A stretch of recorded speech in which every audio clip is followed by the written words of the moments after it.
Assalomu alaykum azizlarim. Biz bugun manniya kasha tayyorlaymiz.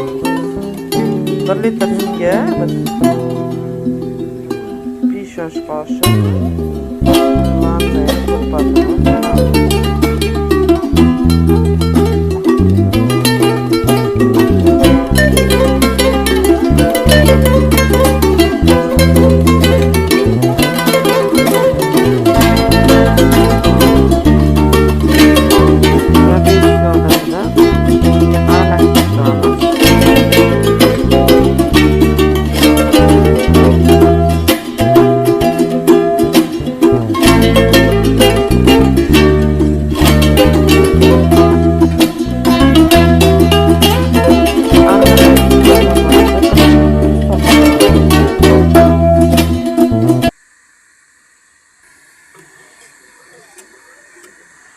Mana уже quyuqlashdi.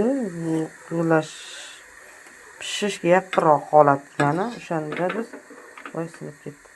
2 kosokcha novot sovuraman. Shakardan ko'ra novot afzal bilaman. Shakardan ko'ra novotda.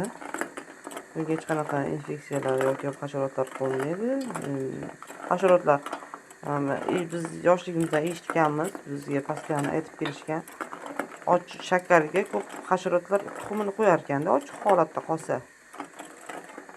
Endi bozorlarda ochiq sotishadi-yu. O'sha shakarga tuxum qo'yishadi hasharotlar deb yoshligimizda shunaqa aytishgan. O'shaning uchun biz ko'proq novotdan foydalanamiz. Bunaqa kasha pishirishlarda yoki sutli choylar qilib berishda bolalarga. Mana kashamiz tayyor bo'ldi. Qaynashi. Hammaga yoqimli ishtaha.